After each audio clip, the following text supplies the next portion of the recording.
look good. Hey guys. I'm Bob. I'm Barb. Together we make up HetteshWorld. Hey Barb, what's the video about today? Today's video is going to take you on our 2024 trip down the middle of the United States, staying in 7 states and 9 COEs. So Bob, what is a COE? Well, a COE is a Army Corps of Engineering park. There's 450 of these across the United States in 43 states. Usually they're around a river or a lake that was built by the Army Corps of Engineering, and it was for flood control.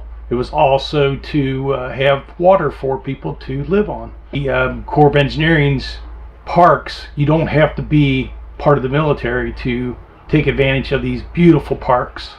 What we did find in a lot of these parks is that they're not full, so you definitely need to take advantage of them. Yep. And we're going to share with you how, and we're going to give you all of our tips and tricks and tell you all the good we found in them, Yep. the bad we found in them, and there was even some scary that we found in one. Yeah, most of them have been really nice places to stay. Yep, except that one. Stay tuned.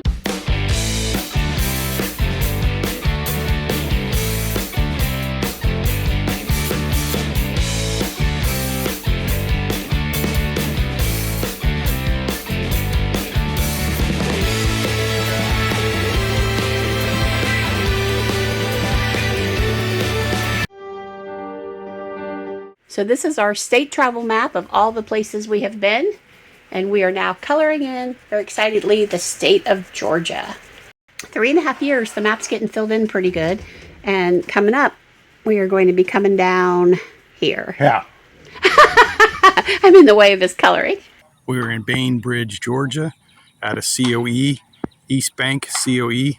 It's on Lake Seminole. You can see off into the distance. It's a gorgeous park. It has 50 amp at the sites, water hookup, but no sewer. But it does have easy access to a dump station.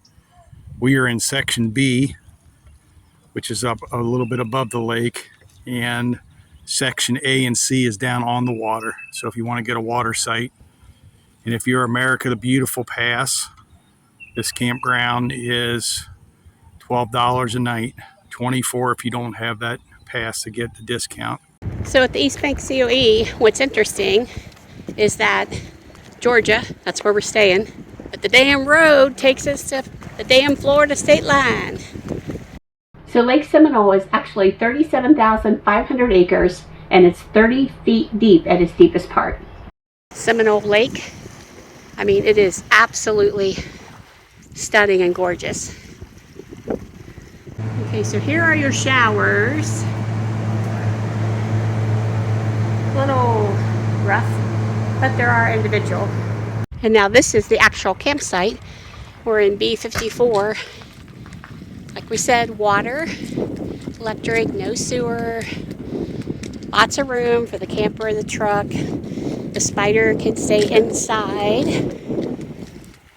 And, oh, sorry doggy. See, lots of room. Nice and perfect.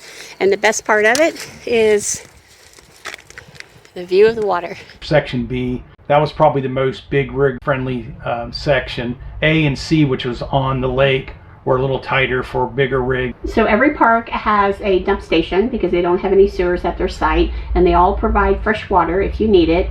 And then they collect the trash kind of all in one area. It's not all over the park. They just have one central area for trash. This park had one restroom with showers for men and women. It also had laundry that was actually free. Free laundry. That was super exciting. That's the first time we ever came across free laundry. Come to think of it, that was earlier this year. That was like March. Was that the last time we actually washed our comforter? Yeah. We run it through the dryer for freshness. Yeah, because I mean we have washer and dryer in our rig, but we always use the laundry facility for our bigger garments and stuff. Yeah. And last thing we want to talk about is internet access. We had perfect internet access at this park, which is not always the case going forward. Yeah, we can vouch for Verizon. It's very powerful. Very powerful. We are at a beautiful COE outside of LaGrange, Georgia. It is our Shaefer herd. This COE has about 117 sites. Half of them got 50, the rest are 30. Water hookup, no sewer, but it has a double lane dump station. It is on beautiful West Point Lake, and we're on a finger here. It is absolutely gorgeous right off our roof here. The water currently is down about 6 feet. They use this for catching floods, also for water downstream. These sites here are gravel. This site here is like 100 foot long. All the sites are nice. There's some over on the other side that have back down toward the lake. They're kind of a steep back down that we probably couldn't make it. But just a gorgeous campground that flows through these fingers of this lake. Here's the boat ramp. Even though the water's low, looks like you can still get a boat in there. And this lake appears to be about 5-6 feet low, I guess. The shore kind of slides down. Here we are 2 days later after 5 inches of rain. What it can do to West Point Lake. Crazy how much water this lake has picked up. So in this park, the lake was 26,000 feet and the average depth was about 25 feet. While you're walking around the facility, it does have toilets that were vault toilets. Yep, not my favorite thing. So it definitely had a dump station that was easy to access. It had freshwater access. It had trash, once again, all collected in one spot in the park. Yeah. And then something we want to talk about is check-in time. Check-in time in these parks is anywhere between 4 and 6 p.m. And we were like, oh my God, nobody wants to arrive at a park when it's dark. We like to get there about noon and be done by 1 o'clock and relaxing. Yeah, I mean, we had several of the parks called us while we were driving toward them, and they said we could check in at any time because nobody was in that spot, and we would check the night before to see if anybody was in the spot. Yeah, on the recreation.gov. If nobody was in the site, we would call the park and they'd say you can come early. Yeah, and we're like, thank you. This park does have laundry facilities, but it does cost you. So the internet here is probably a reason we would not stay at this park again. Yeah. It was super sketchy. It was difficult for Verizon, AT&T, and even T-Mobile. Totally beautiful sites. If you want to go off-grid and not be connected to anything, not do any streaming, not live your life, not talk to your kids. Yeah. You know, I mean, difficult with phone calls, messaging, you name it. But we did stay there the whole entire time. Yeah, you could probably use Starlink. There's enough areas, if you pick the right spot, that could be a possibility too. But it was a very heavily treed park. Yeah, it had a lot of foliage for sure.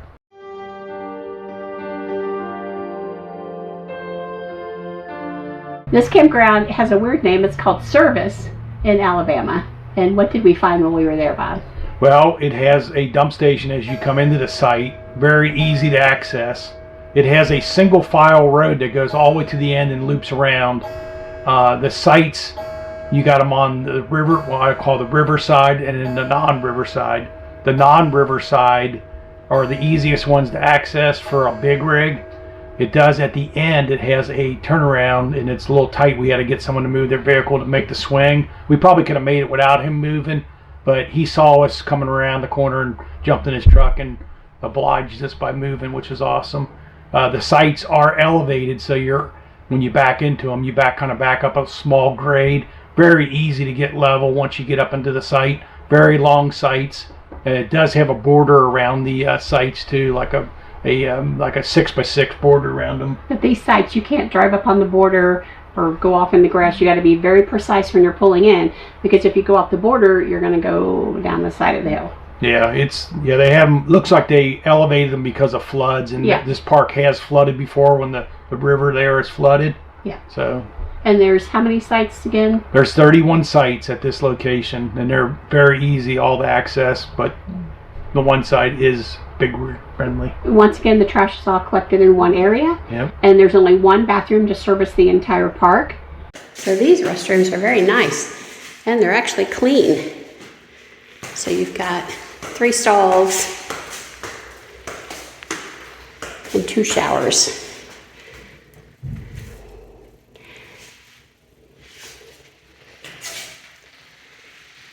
Nice handicap one. They do have laundry also that you do need to pay for. And then the internet here was exceptionally well. Yeah, Verizon worked perfectly. And then my favorite part of this is that we were on Tombigbee River. Yep. And we've never been on a river on a COE before. And I don't think we were on one after this either. No. But the neatest thing is that it had big barges that came down and made all kinds of noise. Yeah, they were neat because they were as high as the park was. So when they went by, you could hear them. It was really cool. And I was lucky to capture it on camera here because every time it would happen, it would be in the middle of the night. Or I'd be inside doing something. I'd be like, damn it, I got to go outside and get that barge. And it's like, shh, it goes right on by. Yeah.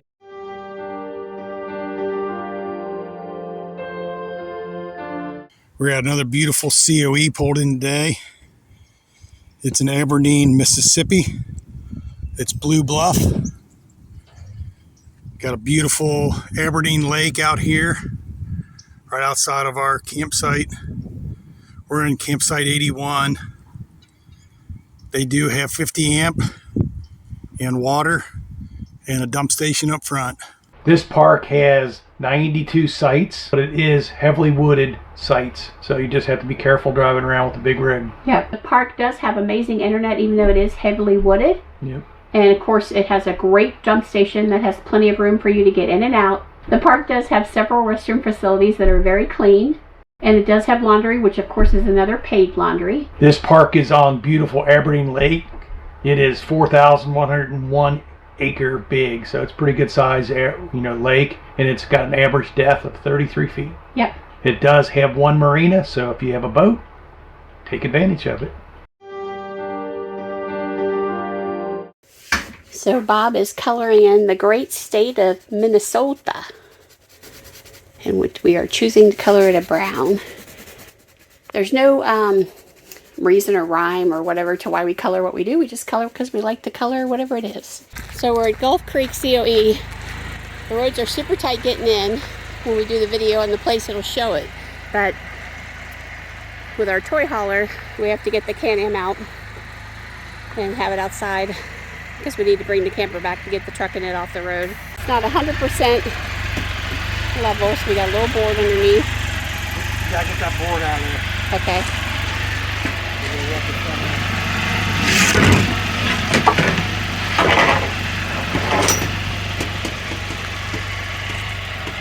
And then for now, we're just going to take it and put it over here.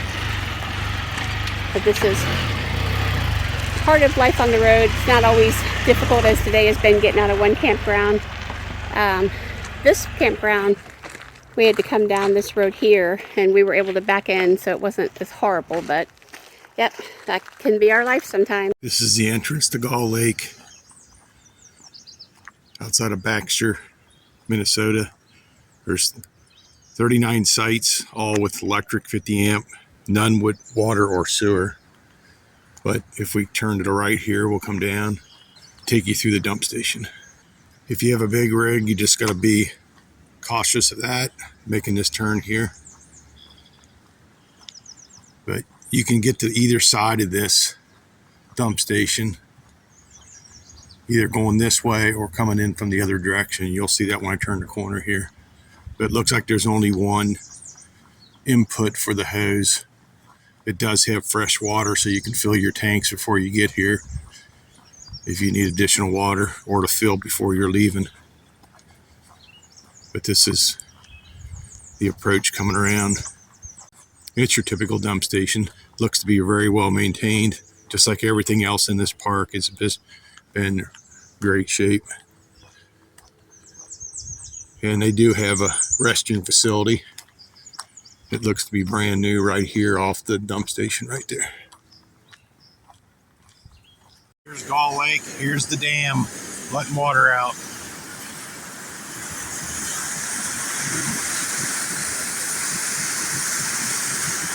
Here's a view from site number 1.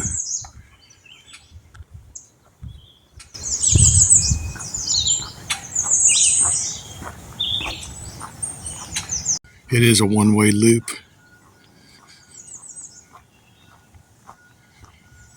Definitely have to watch out for overhanging trees.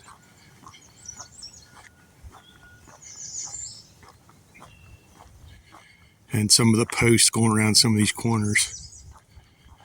Get pretty tight. Show you this. This is site number 10. It's vacant right now. I'll show you. You get into this one.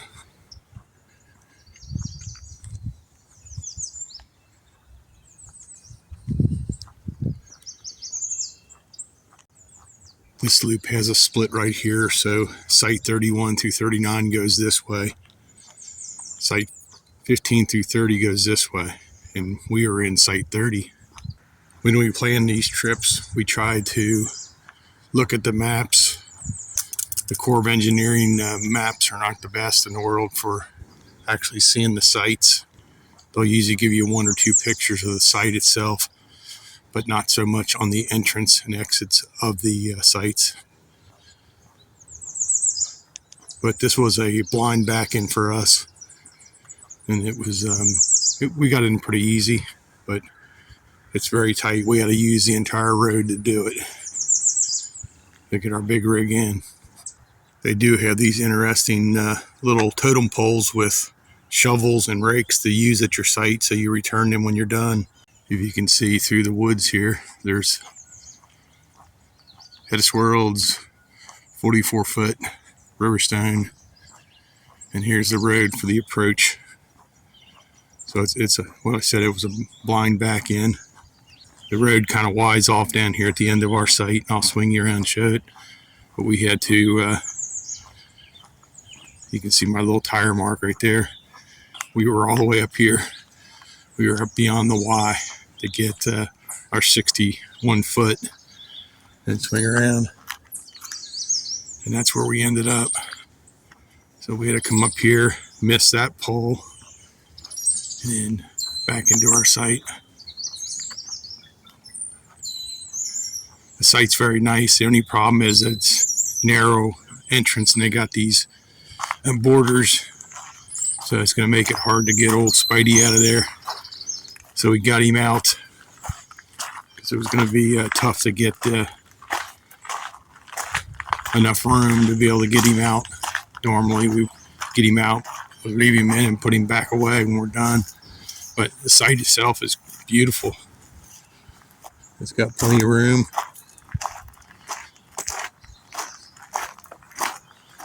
And the back door will still open a little bit. So to round up the talk on this park, The roads are very narrow, probably a foot on each side of the rig. So when you're backing up a big rig, sometimes you need that road to be able to make the swing. yes, you do. So it does make it tight. I mean, the video shows looks real tight, but believe me, it's tight. Recreation.gov doesn't give you the complete picture when It doesn't really give you an idea of what the road is like that you're driving on. Yeah. If there's a curve or something. sometimes it doesn't give you the direction of the road, so you don't know if you're going to back in blind or on the site side, on the driver's side. It's got a great dumping station. It's got several restrooms. The internet was off the chart in this park, which we were always very grateful for. And then the lake itself was beautiful. Yep, 2,300 acres and 23 feet deep.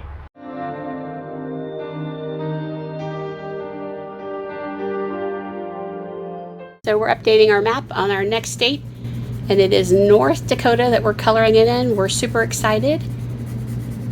North Dakota so far has been incredibly beautiful. People have been really nice here, and we're simply going to go straight down the center. Unlike most COEs, there's not been a lot of rangers in this park. The sites are marked with your date when you arrive and when you leave, and your name. There's a small loop right here that takes you over there by the swing set area and the beach. Here's a quick shot of the play area in the little beach area out there on Lake Ashtabula. Some of these sites in the front of the park are pretty open. You got this motorhome back here, probably a 30-footer or so. And then it's another one. These sites are all 30 amp. No water, no sewer. They do have a really nice dump station. And here's the camp host here. And they're right directly across from the restroom area.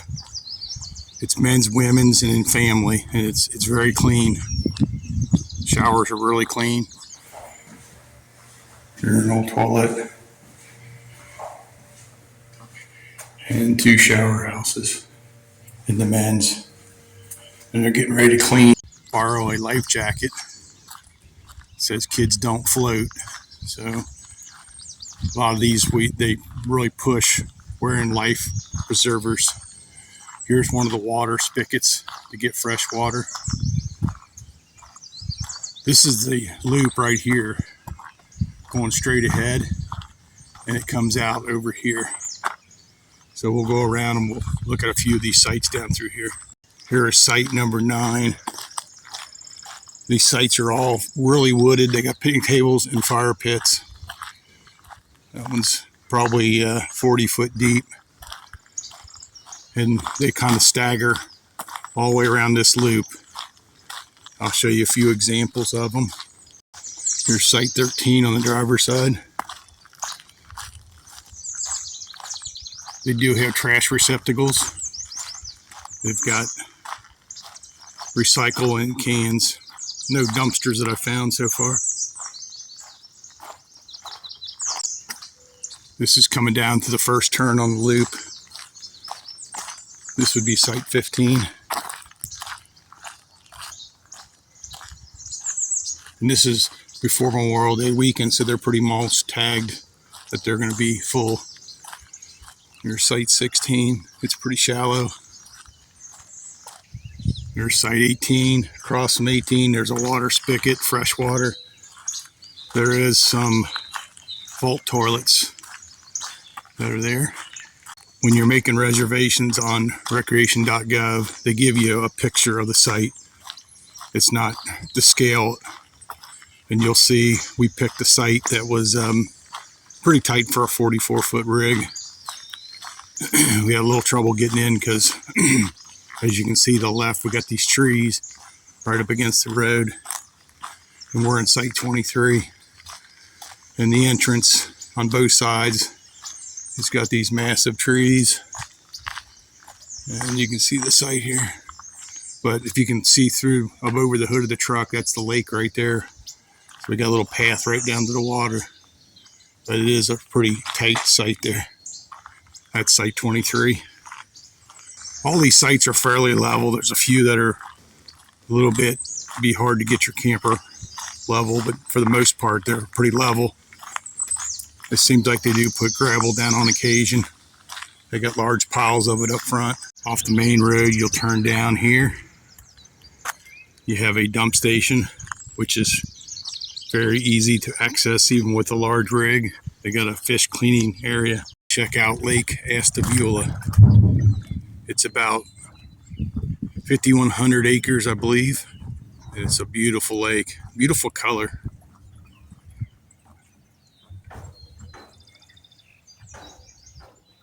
They say the average depth is about 13 feet and the highest or the deepest is about 43 feet.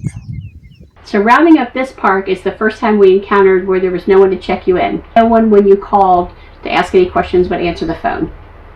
That was very different. Yeah, we never seen anybody the whole time we were there except for the people that came around and cleaned the restrooms, and it was actually a service. Yeah. It wasn't even the park people. Getting into this park, that if you see from the very beginning, the video, very open sites. Yeah. But once you get back into the loop area, it gets very, very tight, and trees are right up against the road. So I suggest if you're going to go to this park and you got a 30-foot plus trailer, you probably want to stay up front. Yeah. And it's got a nice day use area right there and a marina and everything.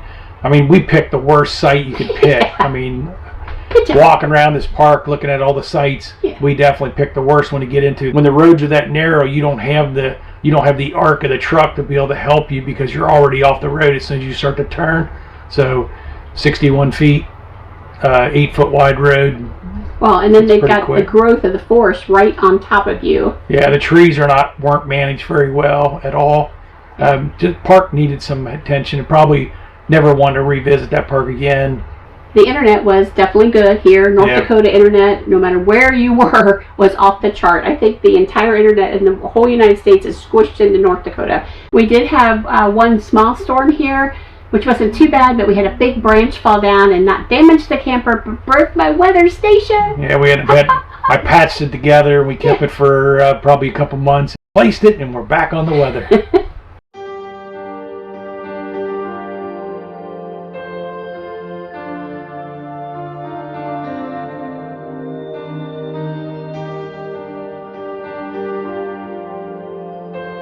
We are at a COE in Manhattan, Kansas, and we have 39 sites here.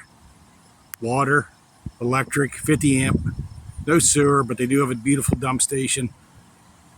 We're in Tuttle State Recreation Area. As you can see, Tuttle Cove, Creek, Lake, off the distance. It's absolutely beautiful. Here's the Riverstone. We got it in, but let's talk about not only always the good stuff, but also the bad stuff. So you see we had to come up a drive, and then we had a curve right up here. So we had to bring the camper up here. First we were going to bring it in this way, but they got a parking spot, so the camper was going to run over the parking thing. So we said nope. So we pulled out, took out a little bit of branches there, came up. We're starting to come in good. Took out some branches over there, pulled back out. The truck is kind of almost jackknifing, but not hurting the camper, but it got stuck here. But we got it out because we're that good. So once we got it out, we brought it up, and then we brought it in, and we got it in here, and it took a little bit in and out, in and out, in and out, in and out. But we got it in there finally. And now, site's not level. It's automatic leveling. It does the best, but you never want your tires off the ground. So you can see the tires are off the ground over here. So we have blocks that we always put underneath them. And because the site's tilted and leaning, we will have our yellow things in there for just to protect us from rolling. But this will level our camper out so that everything is supported. Never really be supported by just your jack legs. That's never good. We see that all the time in the park. Site 15 through 21, or 22, I believe, 15 through 22. Yeah. We were in 21. It's going up a pretty steep hill, and we're trying to arc it into there, and there happened to be two small ornamental trees that were right there. So we were kind of getting into the branches a little bit, not leaving any damage or anything, but it was pretty snug there. There are a couple other areas that are a lot easier to get into a big rig, and we did pick one of those, and we got a phone call like the day we were traveling there that they had relocated us. It's got like 3 loops, and everywhere you are you can see this lake. It is the prettiest COE that we had stayed in, and once you were in the site was gorgeous with that big wall, you know, retaining wall behind us and stuff. There are some vault toilets around, and they do have a shower and toilet area that's pretty nice. And the internet was off the chart. Yeah, we had very good internet there.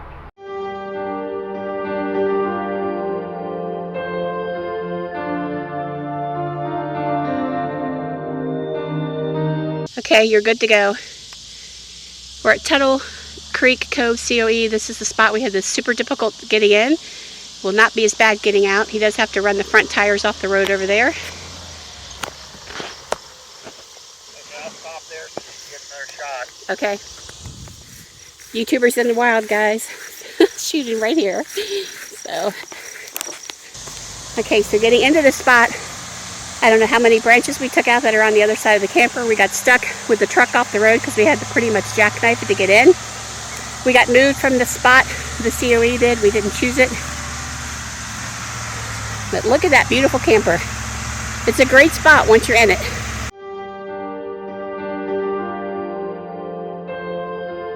So this is the first time driving the RV across a dam at a COE.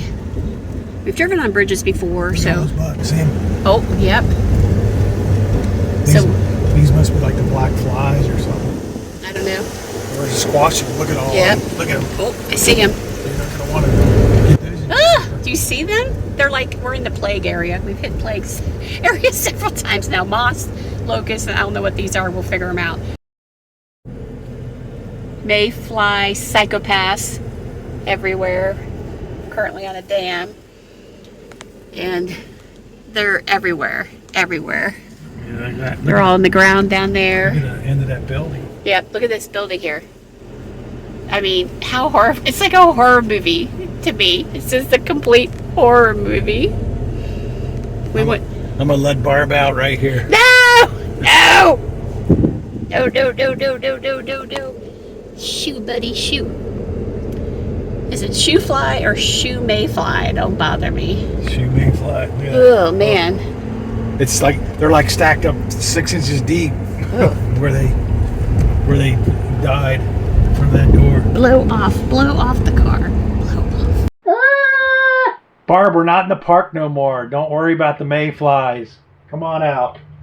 It was a total horrible, horrifying experience that I want to hide under my blanket for the rest of my life.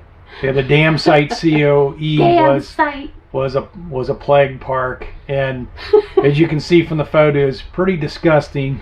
When we pulled in, we noticed the camper next to us, was covered. I'm talking thousands of mayflies on the side of it. We thought, well, we'll be fine. In the morning, it was so bad I had to get the garden hose out so Barb could even get out.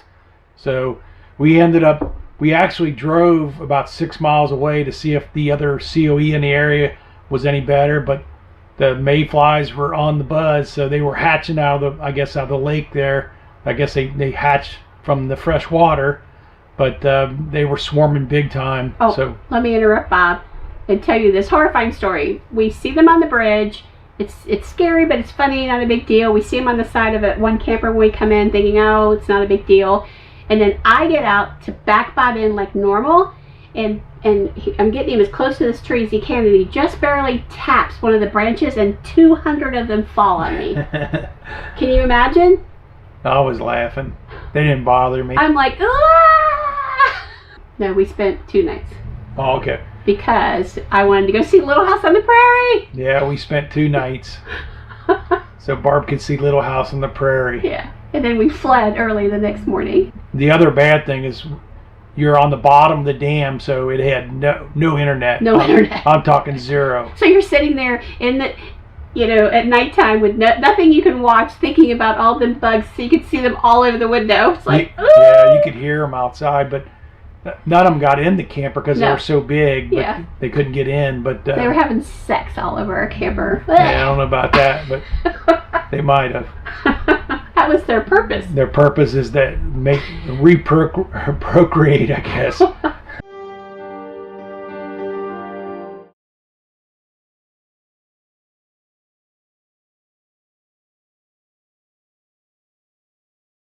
Is it that time again, Bobby? Yeah, we're going to color in, I think it's State 39, which is Oklahoma. Oklahoma. You did not get to see on camera that we did Kansas, but that's because that's part of our video that'll be coming out on the whole Dorothy thing. But, I mean, look at this. We've got a few states over here. Of course, we got West Virginia, which we got to go see them. And then Missouri. And then the 3 over there. Colorado, Utah, and Nevada. And while he's coloring that in, of course, we got Hawaii and Alaska. We've been to Hawaii, but we've never camped there. Our intent next year is to hit Hawaii or hit Alaska, and then also to hit these 3 states here. So then the year after that will be this coast, and then we might have a special place we go to after that. Toll Chief boat ramp right there. They got to walk out. I believe the lake level is down about 7 feet right now. It's a beautiful lake. It goes way, way out there. It's large. We're going to walk down this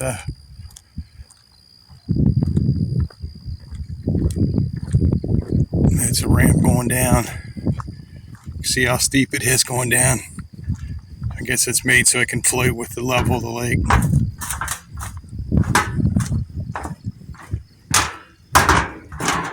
I was told that the lake's been lower before, but it recovers pretty quick if they get a really heavy rain. We're right over there on the other side of those trees. You got all these campsites down here along the water. There's 3 different loops in this park. There's like 59 spots. I think they're all 50 with water. The water's kind of weird. You kind of share the water spigot with your neighbor, and it's sometimes they're pretty far away, 100 feet away. There's no sewer, but they do have a really nice dump station we're going to utilize when we leave here. So let's wrap up this campground, which is our last one. The beautiful lake here is 10,500 acres and 32 feet deep. The water for the hookups, the spigots, you like share a spigot and they're far away. We had to use every bit of our hose to get to it. I think it was like 100 feet to get to the spigot. And all the sites around these couple loops were one site would have the water next to them. Another guy would have to come way over with his hose. So I don't know if they ran out of money. And they couldn't put enough spigots in for each site, but that was the most bizarre thing at the locations. I mean, our water worked okay, but it does definitely affect your water pressure when the water has to go that far. But it did have 50 amp and it worked very well. Okay, so we're going to do a sewer dump at a COE today. This is the drinking water only, so people do need to have reserve water, and their tanks are like us going COE to COE. Sometimes they don't have water, so you may need a little bit more. We never travel with full water because that's just too heavy. This is your hose where you're going to be hooking up to the fresh, or not the fresh, but the water to put into the camper to rinse the black hose. Bob's hooking up the sewer hose now. I'll link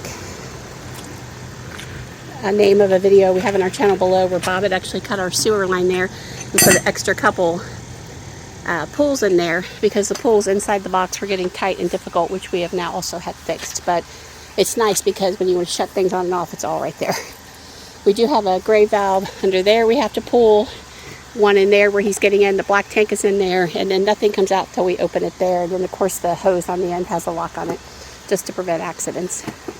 So it's rare to find. We've got a water hose here that the campground has provided, and it's actually a good one and in good working shape, so we're going to go ahead and hook that up.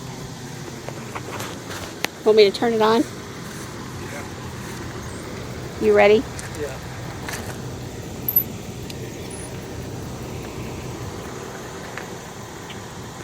So the first thing he does is you're going to flush the tank, right? You're going to let it out? Well, the tank's pretty full. So we got our black tank clean out sprayer on, and I'll just run it just for a little bit, and then I'm going to just flush it, and I'll leave that run while we're flushing, and then we'll let the tank fill. And you have to be careful when you're letting it fill with the sprayer, because if you walk away or someone gets your attention, you can cause a big accident. Yeah, beansing, you'll overfill it, and that's bad. So you don't want to film this. Okay, so we're not going to film that. So Bob is putting away our black hose that we normally use for the rinse. And why is it black, Bob? Just so we don't get it confused with the fresh water. Yep. Never want to confuse one hose with the other. So he's stopping our sewer from dumping right now. Yeah, one thing I'll show you is I put a gauge on here. This gauge will show you how many gallons you're putting in, and we got a 45-gallon black. So I'll normally go about 3/4 or so. I'll put about 32 or so gallons in it, and then flush it maybe 2 times to clean the tank out. But right now I'll close it, and then I'll reset this. You can reset this. It already had 19 gallons in it on our flush, but I'll reset this back to 0 once I get about 20-30 gallon in there. I'll pull the lever again. We'll do that twice. That will make sure our black tank's pretty clean. And the reason we do that, is just to keep it as clean as possible. Yep. So while that's going, because that takes a little bit to fill, I walk around and check our locks, because there's so many freaking weirdos out there anymore, you just don't know. So you want to make sure that your stuff is always locked. You stop at a rest area or something, you just want to make sure.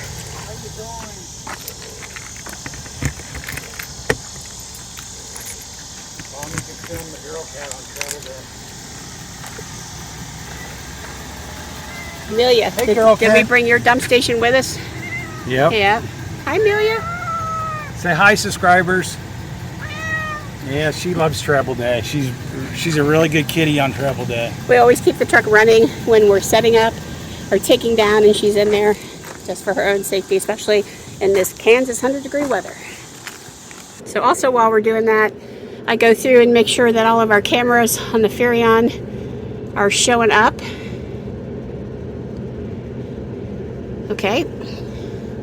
And then this is our dash cam that we have, which records outside the front. It records us inside and it records behind the camper. And then of course we have our Garmin. We make sure the truck is on Jake brake and tow haul mode. We make sure this is on 5th wheel, Blue Angel.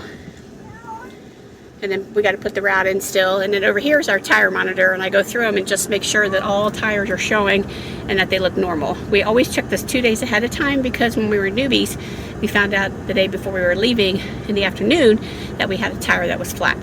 So we have learned. So you filled it up. How many gallons did you end up putting in?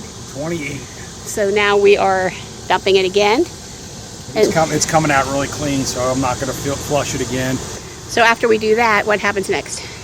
Then we're going to close the black, and we're going to open our 2 grays and let them just drain. Yep. And then that's it. We're going to move on to the next campground, guys. COEs. Is it something you should do? Is it something you shouldn't do? I mean, for us, it's a value saver. I mean, we're 1,000 Trails members. We stay in them. That's always going to be our first choice if it's in an area. Remember, when we go to a state, we say, where do we want to go? And then we kind of determine what there is to stay around there. So we try to do 1,000 Trails first. Obviously, down the middle of the United States, there's no 1,000 Trails. So we ended up doing all these COEs, and it was a huge, great experience, because they are underused camping resources that people just don't really use very much. And they're very reasonable. With the America the Beautiful Pass, everything is half price. So most of the time we were spending... Yeah, I'd say $8 to maybe $14 at the most for most. I mean, every one of them, almost every one of them had water and electric at least. We had a couple that did it sewer also. Oh, the one that had sewer hookup was the Damsite. Yeah, with the mayflies. Yeah, so luckily we didn't put it out, because I can't imagine, and we didn't even have our water out. We just relied on our own resources with those mayflies on everything. But they all had beautiful sites with water. I mean, with water views, and then also that the sites were fairly easy to get around in most of them. I would say the check-in time is always late on all of them, but you can always check the online site, and we got in early every time. There was never a time we couldn't get in, because, like I said, they're underused. Yeah. The dump stations are very good in all of them. The internet is great in the majority of the United States, except for, I think, 2 sites that we stopped at. Yeah, out of the I think the 9 that we stayed, 2 of them had iffy internet. We can stay without internet for maybe a night or another day and night if possible. But if we get somewhere where there's really no internet and not being able to contact our kids, it's a definite no for us. Yeah. And we will drive somewhere to find internet, to book another site and get out of there. Yeah, I mean, and a lot of them are wooded, so Starlink may or may not work. Yeah, that's an issue with Starlink, is if you can't get a clear site, you're not going to get you're not going to get the good service that you're looking for. And some people couldn't get service at all in some of the COEs, because we went around and started checking. Yeah, we know Starlink's getting a lot better now that they're putting more and more satellites up, so your aim at the sky has been a lot better now than it used to be. The restrooms are really well taken care of for the most part. Some of them may be older. In the first part where we started out in the country, there was people that worked at the park and took care of things. And in the second half of the country, come down the middle of the U.S., they all had services that came in and took care of everything for them. And then the laundry machines were reasonable when you had to pay for them, and always clean. Yeah, I would definitely take advantage of COEs. Like we said, there was 450 of them in the United States and 43 states. Yeah. So they're all over the place. I mean, and like Barb said, if you're trying to budget conscious going around the United States, they're easy places to stay and beautiful sites. Yep. You just have to do your research ahead of time. I mean, we booked 6 months ahead of time, but I think we could have probably booked any time to get into these, except for maybe a weekend, because it's the locals that come out to these parks more than anything. Yeah, most of them you can do the 6 month window. You can't do any longer than that because they shut the sites down under off season. So 6 months is about where we try to stay, and that works with our 1,000 Trails membership too, which is 6 months. Yeah. So we hope that you like this video. We definitely wanted to kind of provide you a different type of camping view. Please give us a thumbs up. Smash up that notification bell. Bob's probably going to want you to... Give us your comments about the Army Corps of Engineering. Have you stayed there? Did you think that you weren't allowed to stay there because you weren't military? I mean, we've heard people say that, Yeah. that they think you can't go there because it's, the Army Corps is who built these parks. But my gosh, they're underutilized and they are beautiful sites. Yep. Thank you guys so much for watching. Remember, we're HetteshWorld. Come travel in our incredible world. Bye.